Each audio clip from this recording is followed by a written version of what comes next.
Hello, folks, and welcome to Pathfinder Wrath of the Righteous. This is Session 0.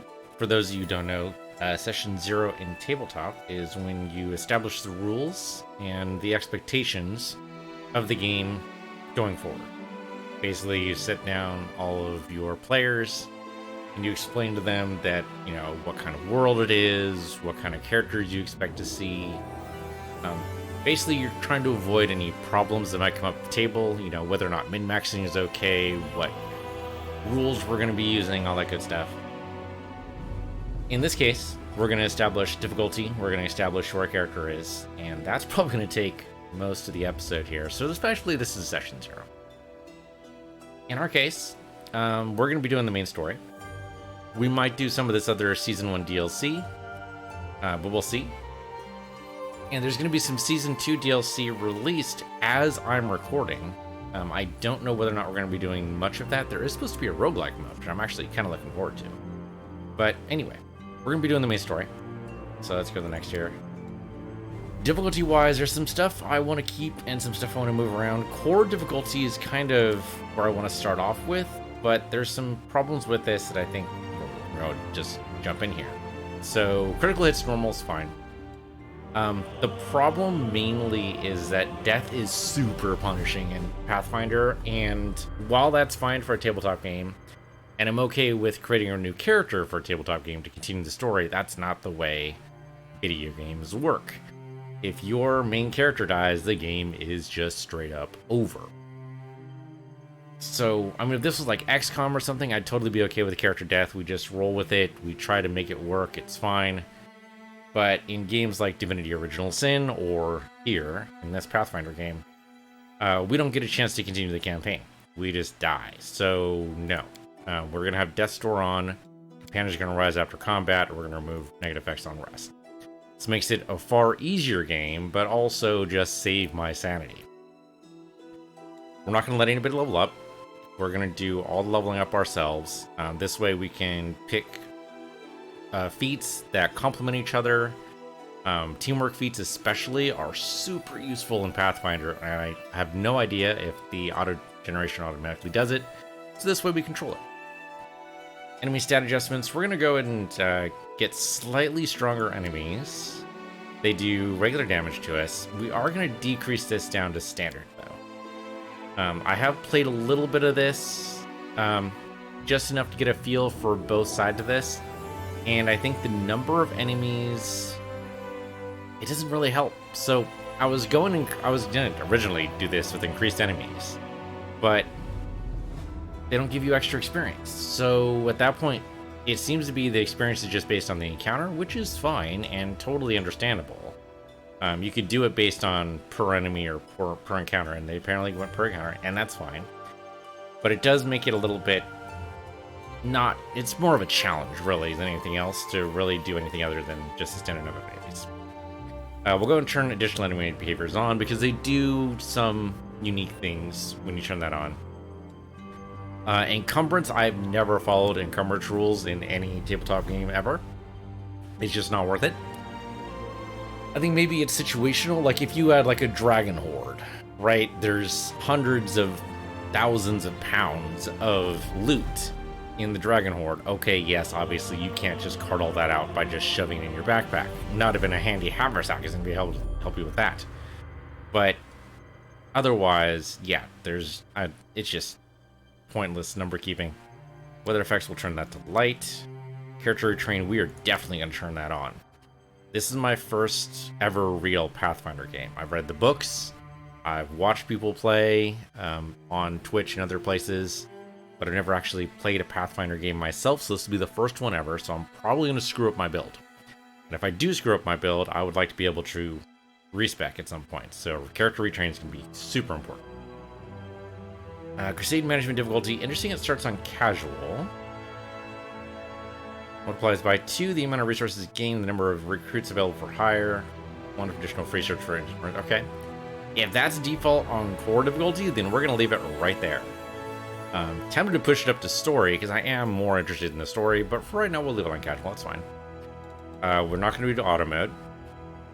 After companions, no, we're going to leave this off. I love it when all of our companions receive the same experience. I do this in every RPG I can possibly get. Pokemon, Yakuza Like a Dragon, anything that has more companions than you have slots for your party. I think everybody should just get the same experience just to make things easier. It's so much easier. Only skill user receives skill check experience. See, if the main protagonist, which is normally going to be my character, is the one doing like persuasion checks or whatever, then only them receiving experience catapults them ahead of the party. I mean, it can work to have a party made up of wildly different levels. It's totally doable. But, I mean, as a DM, it's super hard to balance encounters that way. It's okay if the players pop off a little bit, that's fine. But no, I think it's a bad idea. Last Aslanti mode. It's a weird way of phrasing hardcore. One save slot. Now, Divinity Original Sin taught me this is a bad idea. The number of times we had to roll back on Divinity Original Sin makes this basically laughable. It's a good challenge. It's an idea, but being the first time I played through this, probably not a good idea. Immersive mode's a cool thought, but I'm going to need all this overhead stuff, so we're going to go ahead and leave that off. And we're going to leave tutorials on because, again, my first Pathfinder game, I don't exactly know what I'm doing. So, on we go. Alright, character creation. So there's a bunch of pre-made characters, which is cool, but I'm going to go ahead and make a custom creator. It's kind of weird it starts you off with a portrait. I typically do portraits last, so it is kind of strange. Also kind of strange is the fact that this is the Wrath of the Righteous characters, which means we're likely going to be encountering each and every single one of these people. And it would be kind of weird to have the same portraits as them. That is very strange. I appreciate they brought in the Kingmaker ones, but I think we'll go ahead and do custom. So I had a text-to-art AI generate some pictures for us.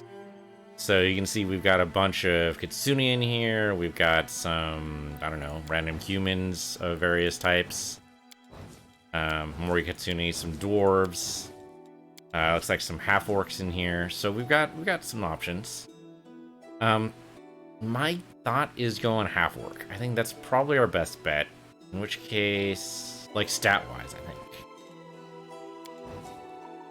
That is definitely not an orc. That would be an orc there. We could go dwarf or something. We can look and see what our possible races are. Right now, we'll go ahead and go off with, say, this guy. Kind of a light orc, but... Or maybe actually half-elf or elf, we can tell. Well, I mean, if you go by Lord of the Rings lore, the orcs were originally elves that were turned by dark forces, so this guy could be somewhere in the middle for sure. Anyway, we'll worry about the portrait after we're done picking a couple of other things. So here we go.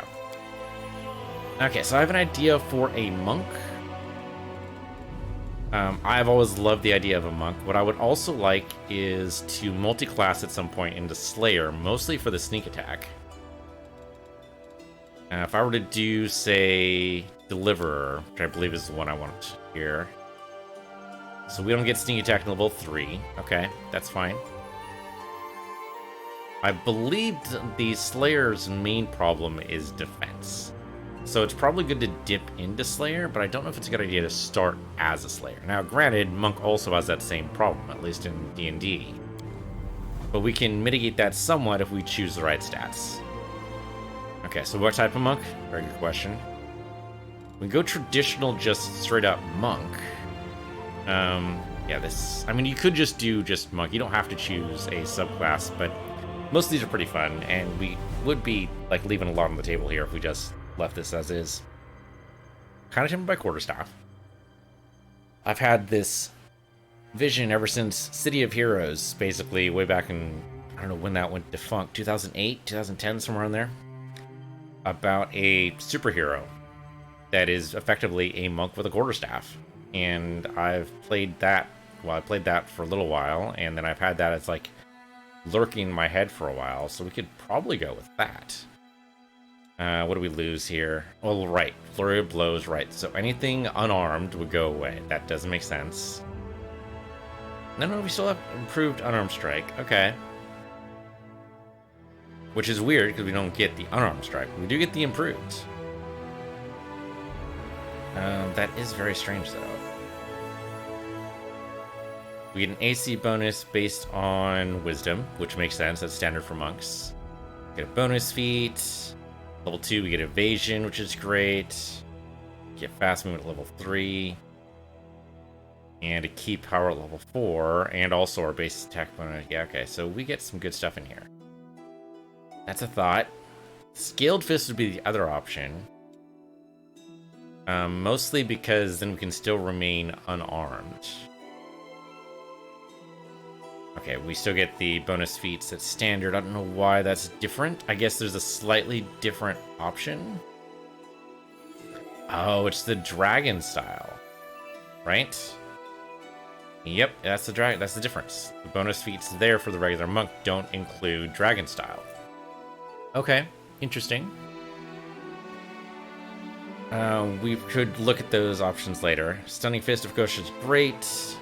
We do miss out on a couple of key pool options, but I think that's because they change up. Oh, wait a minute. CAC bonus based on that just seemed weird. Charisma, okay. That is largely different. But you get, well, Charisma's not a bad stat. Not a bad stat at all. It's a thought. Sohei is mounted. Sensei is... okay, so you get advice. Identical to Bardic Performance, line of Inspire Courage at first level, Inspire Competence at third, Inspire Greatness at ninth. Okay, so kind of a mix of Bard and Monk. Interesting. Okay, so basically they just took the Bardic inspiration and attach it to a monk. Interesting. And I don't see how you're supposed to use this. So you just take your turn to inspire courage instead of actually attacking? That could be a problem. Well, Flurry of Blows gets removed, so that's unfortunate. You do still get Stunning Fist. You'll still use Wisdom as your AC bonus. You still get Unarmed Strike and Stunning Fist, but you do not get Flurry of Blows. Huh. So does this happen automatically? Receive the performance. They receive a +1 on saving throws against Charm and Fear. +1 bonus on attack and weapons, which is pretty good. Bonus increases by +1 to a maximum +4 at 17th level. Okay, at every 5th level, okay. So basically, if you do this, you do 5 levels of Monk before you dare dip in anything else. Right, because you at least want one more bonus for that. I think the AC bonus is probably the same way. 4th level, actually. But yeah, you get a +1 every 4 levels thereafter. So you definitely want to go 4 levels before you multi-class. Okay. Now, see, making that makes that a little difficult for the advice. It's an interesting idea. And there's the Inspire Confidence, Insightful Strike. Use your Wisdom bonus and live your Strength and Dexterity on attack rolls. And combat maneuver check with Unarmed Strike or Monk weapons. That's pretty cool. That's only at 2nd level, too. So you just need to limp along in 1st level for a little bit. And then in lieu of Strength or Dexterity on attack rolls, that's pretty good. Which, since you're using Wisdom for your defense anyway, means your Wisdom's probably like 18 or something. So you're at least putting a +4 in. That's pretty sweet. Not to mention, like, later on, you'll put it to like 20 and get a +5 and be all the better. That's kind of cool. Alright, that alone makes that pretty tempting. Now, granted, it's not to level 2, but level 2 is not that far. I'm not sure why there's a little... Yeah, there looks like there's a footnote there. Is there a footnote, like, down at the bottom? What in there? Do not see a footnote, so I have no idea what that's all about. Still might let you be better on, yeah, saving throws. Okay, that makes sense. Okay, see, that's interesting. So you lose fast movement. Okay, so you lose some things based on this. The flurry of blows, I'm kind of sad to see go. Because that's one additional attack. So it looks like you just get the one attack then as a sensei. But you get to inspire other people to be better, so that's pretty cool. Inspire Courage is the... No, sorry, not... Yeah, Inspire Courage. Let's see, I'm trying to see... Yeah, starting a bardic performance is standard action, but can maintain... Okay, so as long as you start your first turn giving advice, or doing a bardic impersonation, whatever you want to call it, then you can just maintain it as a free action. Okay. That's a little bit like defensive fighting, really. You kind of have to start it, but after that, well, no. Defensive action's or defensive attack is kind of a free action, isn't it? I kind of like the idea of the sensei. Just bolster all your allies. That's pretty cool. I do love playing bards. Bards are cool, too. The Sohei is more about mounted, which is interesting, but maybe not too helpful. Student of Stone, requires you to be an Oread. That could be okay. And Zen Archer is Bow Strike, which is fine, but I want to be in melee class. So I think it's one of these top three things. Quarterstaff Master is a little tempting. You don't get Trip until level 5. But that could, like, seriously negate someone's AC to make it touch AC after that. So that's pretty good. Now, Purity of Body, immunity to all diseases. That should happen for everybody, right? You would hope, but it's always good to check. Yeah, okay, it does. And actually, we get another set of Inspire Courage. Oh, right, because you get another +1. Right. Well, that's kind of tempting. It means we don't dip into Slayer until level 6, which is a way, and then we have to wait till level 9, getting 3 levels of Slayer in there, before we even get Sneak Attack. So that could take a bit. That could very well take a bit, but being a sensei could be pretty cool. We do lose Flurry of Blows. Scaled Fist has Flurry of Blows, right? Yes, but the AC bonus being Charisma complicates things. Okay, we'll be a sensei. That's kind of cool. Being able to give advice to everybody, whether or not they want it all, to the thing entirely. But that's kind of a cool idea. The Stunning Fist, if it was more than just once a day, it'd be great. But right, this is once a day. I don't see where it says once a day. Where? Could have sworn that was in here somewhere. Must use this feat before you make an attack roll. Yada yada yada. Defender who fails. Stunned character drops everything it's held. Can't take actions. You may attempt a stunning attack once a day for every 4 levels you have attained. Okay, so we get another reason to at least have 4 levels in Monk before we move on. Got it. Well, the unarmed strike's gonna be great. So we can't be disarmed, and of course the Monk can't wear armor or use a shield or anything like that. So that's just makes equipment a lot easier. You can still have bracers and capes and stuff like that if you really need them, but okay, sure, why not? We'll be a sensei. Okay. Well, half-orcs get a +2 bonus to ability of your choice, so we could dump that into Wisdom to make it easier to hit to 18. That's not a bad idea. Azamar apparently don't get any bonuses. I thought... Okay. Okay, so dwarves get -2 to their charisma. That kind of hurts. I'm also kind of mean. I mean, come on. Dwarves are personable. Elves get -2 to their constitution, so that sounds like a bad idea. Okay, humans also get a +2 to their ability of their choice. Interesting, just like half-orcs do. Kind of boring to be human. I do have a lot of human pictures in the portraits. Because, you know, people love playing humans. And they're also the easiest ones for the AI to draw. Gnomes get a -2 to strength, but a +2 to charisma. That could be okay. Not to mention the +2 constitution's not bad. The -2 to strength does hurt. Compensating for that would be pretty tough. We could do it, but it'd be tough. It does make sense, though. They are pretty small. And of course, the sensei gets to change out for wisdom after a while, right? Isn't that right? Level 2? Yeah, it's full strike. So that'll make it less of an issue. He's just struggling through that level 1 first go. But that's doable. Halfling has the same issue as the gnomes. -2. But dexterity goes up, so that's kind of cool. The dexterity, that could really help us out. Anyone have a bonus to wisdom? Okay, half elf we can apply it to anybody. Or anything, rather. Half orc we can apply it to anything. Aasimar don't start with anything? I guess they have the... Isn't it like the AC to, Oh, you have to choose. Okay. +2 wisdom, charisma. Actually, that's not bad at all. And a bonus on persuasion, which, as the main character, we might need. Okay, +2 on strength and charisma, not as good. +2 to intelligent charisma. +2 to constitution and charisma.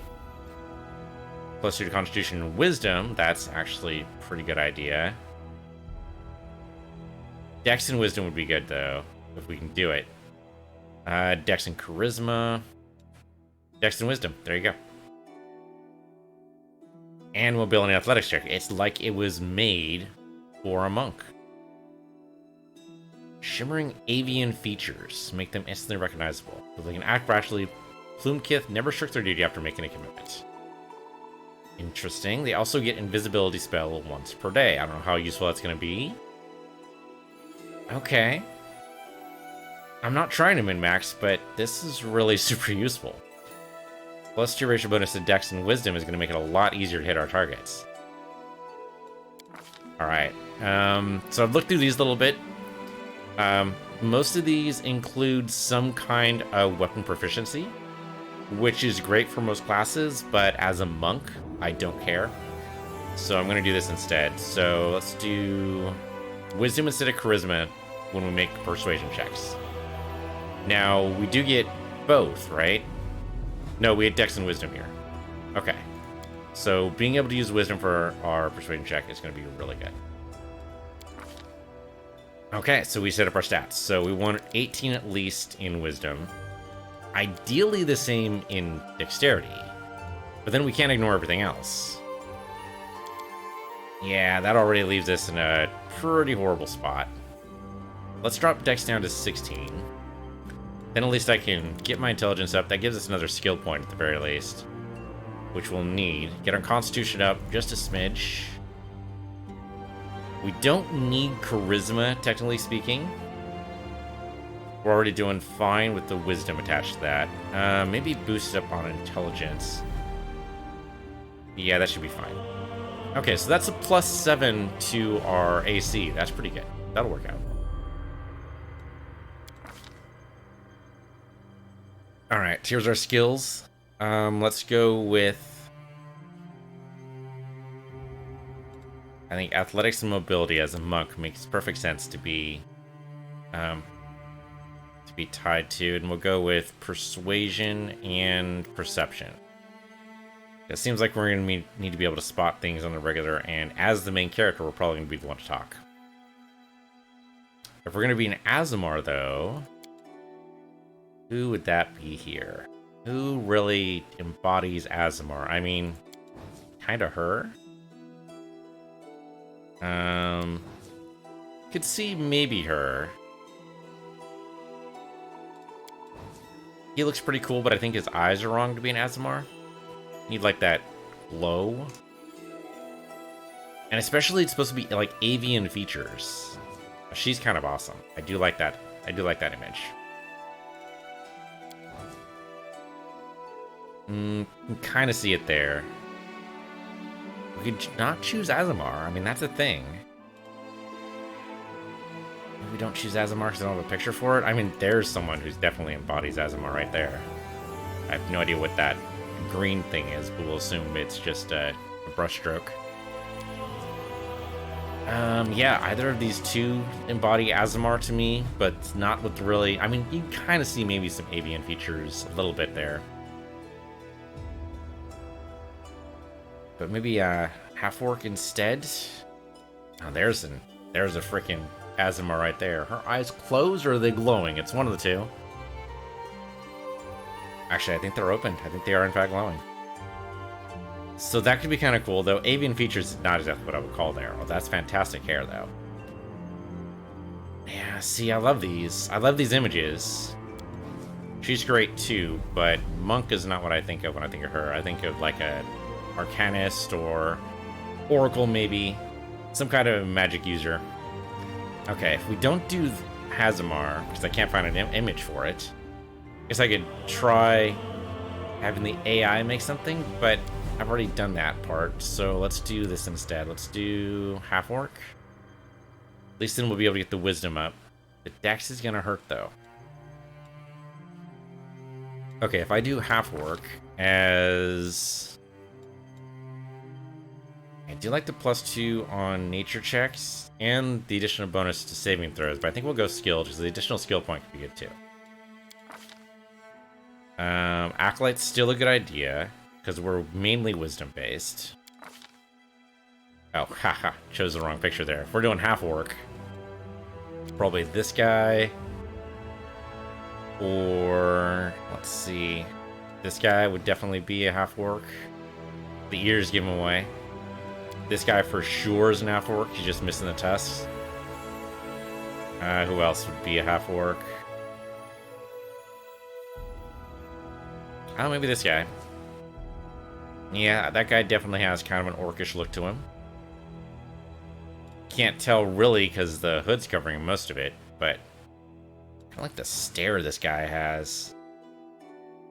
So if you look at his armor, if you look at this guy's armor too, he's more of a fighter, whereas this guy is actually in robes, which would make sense for a monk, since monks can't wear armor. Okay, we'll go with this guy. Okay, we got the Acolyte, we're human raised. Let's get our bonus on our wisdom, because we're going to need that. Okay, our stats didn't go down too far. We have a +6 to our armor, which is actually not too shabby. Azamar, of course, is a better choice, but if I don't have a picture for it, then that's just how it goes. Alright, +6 is workable. We can work +6. Okay, which means I have 1 extra point in skills.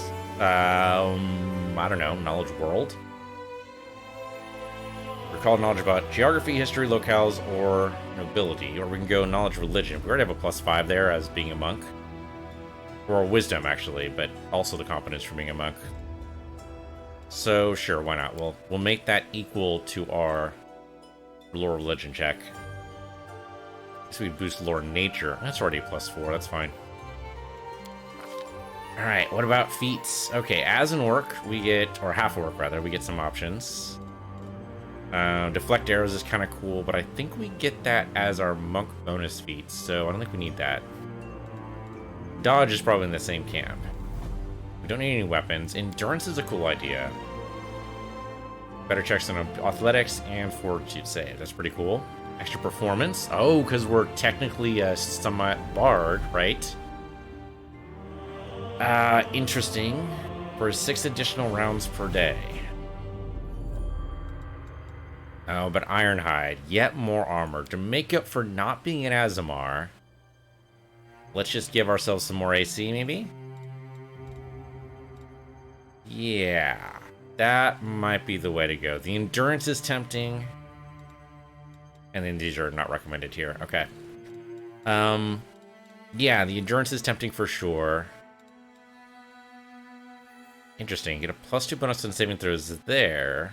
Oh wait, doesn't endurance give you... Yeah, why would you choose Great Fortitude when endurance is the better choice for sure? Huh. That is a little strange. I mean, I guess it gets you the other stuff. Gets you Great Fortitude Mythic and Improved Great Fortitude because you've used this. And this one doesn't have any is not progressive for anything. So I guess that's why you choose Great Fortitude if you really wanted it. But yeah, it's strange. Anyway, Ironhide. Make it for not being an Azamar. with that extra AC anyway. That's great. Let's see. I do love deflect arrows, but we can get yet more AC. Just keep on building on that armor, and it's a prereq for a bunch of other stuff too. So sure, Crane Style could be good. We probably will want to start fighting defensively soon-ish, but first level, hopefully we don't need to. Hopefully. Hopefully. Alright, God-wise, there's a bunch of good options. I've looked over these. Most of these have some sort of favored weapon. Usually favored weapon doesn't matter unless you're a cleric. We could probably dip into cleric. Well, we probably don't want to. Our charisma's pretty low. But this guy is favored weapon unarmed strike. Now, Nethi's is a little tempting because torn between destroying the world with one hand and saving with the other. Kind of speaks to like the half-orc condition. You're like torn between two worlds. But Aurori is the god of perfect enlightenment, like think Buddhist. You know how Buddha is raised as the ideal. He managed to claim physical and mental perfection and therefore attained... Well, he escaped the circle of reincarnation is what Buddha did. For Aurori, doing that raises you into divinity. So theoretically, anyone and everyone could do it. So sure, why not? Do Aurori. We do want to play a good guy in this campaign. However, lawful good can be very restrictive. It might be fine. But let's start with lawful neutral, and if we edge into good or neutral territory or whatever, then we'll be fine. I think Aurori is very forgiving about that sort of thing. Strangely enough, does not tell me what his alignments are in the prereqs. That's weird. Okay, there we go. Lawful good, lawful neutral, neutral, lawful evil, and any lawful. Okay. So neutral and any lawful. So even lawful... I was going to say lawful chaotic. That's not a thing. Okay, as long as we don't get chaotic, we're good. That should be doable. Alright, appearance-wise. Well, based on the image... Actually, I guess we can see the image here. Based on the image, we're not looking at green skin. We're looking at, like, something like that, or maybe even that. Let's go here. Face. Oh, good, we can zoom in. Don't see a lot of tusk in the image, so I guess we'll go with this one. No scars, as far as I can tell. Eye color, we can't really tell, so I'm going to go with green. Not that we're ever going to get this close to our character again. Hairstyle, it's covered by a robe, so I don't think it really matters. The mohawk's interesting. Oh, well, there's something to being bald, right? Give your opponent less things to grab onto when they try to fight you. Yeah, bald might be a good idea. You have a beard? Could just be the way the shadows are lying, so maybe not. What are our beard options here? Oh, that's pretty good.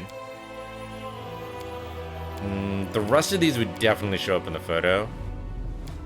But I think we'll go with this one. It's nice. It's not exactly subtle, but it's restrained. No war paint in the photo, so that's not a thing. Tattoo apparently is not a thing. Don't even know why that's an option here. Clothes color, okay. Can we do like reds or something? We can do red. There we go. Although if we want to do like Aurori colors, the color of your god, then it'd be like here and I don't know, something grayish, I guess. So is that gray enough? Kind of a muddy brown, but yeah, okay. There's a muddy blue. Alright, that's good enough, I suppose. We do it my way. Alright, so what do we imagine this voice would be? I'll carve my name onto your flesh. Together we stand. No, none of those fit so far. You're done for. That guy's trying way too hard to be, like, hero archetype. The path is clear. Okay, I mean, you can be reserved, but that would sound really weird coming out of your mouth. My wounds pile on. Spell's not working like that. Okay, I can kind of see that. Kind of a big guy voice. I can see it. I'll go ahead.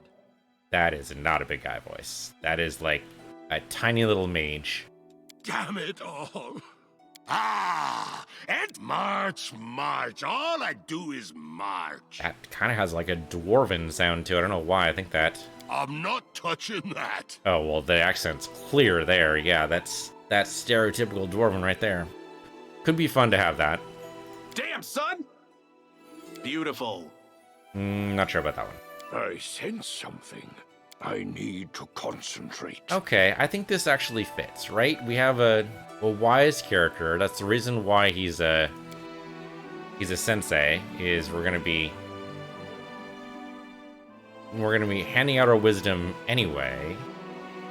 And literally, like, our wisdom stat is specifically what this was chosen for. So being a wise character, that seems like some voice that would come out of this guy. So yeah, sure, I think that could work. Okay, yeah, I think we got our voice. Ooh, okay. I don't know. Wow, so these look like orcish names, which is fine, but we're specifically human raised. So none of these seem right. Yeah, we need a human name. Let me look at a fantasy name generator here in a minute. Hold on.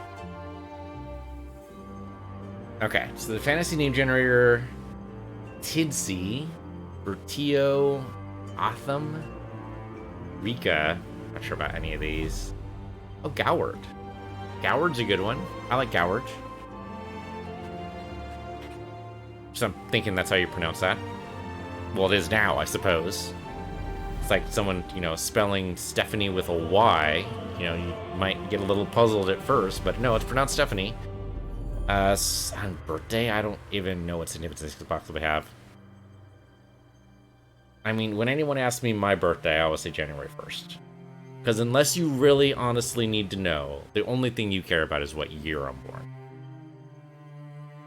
But you don't really need to know my birthday, and I think it's the same true as this guy, is that nobody needs to know this guy's birthday. So he's going to say, you know what, it's Abadius first. Whatever.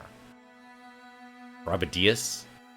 Abadiu? I don't know if you pronounce the last S or not. Sometimes you don't.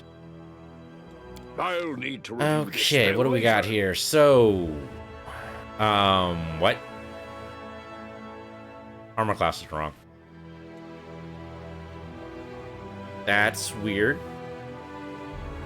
Yeah, we get the natural armor, we get the dex bonus, we get the dodge bonus, but you don't have my wisdom bonus in there, which is super, super strange. What the hell? It's also weird AC bonus is listed twice here in the special abilities. I don't know what that means. What's weird is that the terminology changes here too. When unarmored and unencumbered, the monk adds a wisdom bonus. When unarmored, the monk adds a wisdom bonus. So does that mean I can be encumbered? That seems odd. We get proficiency with a crossbow, club, dagger, hand axe, javelin, nunchuck, quarterstaff, sai, short sword, short spear, shuriken, singaham, sling spear, and any weapon with the monk special weapon quality. Okay. It probably doesn't matter, because we're going to be unarmed anyway, but it is good to know. Right, as an orc, we are intimidating. We get keen senses, so better perception. That's great. So wow, perception's 10. That's fantastic.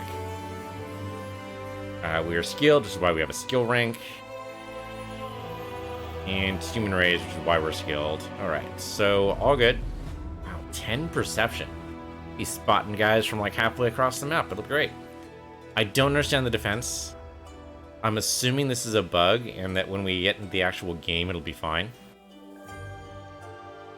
That's the hope.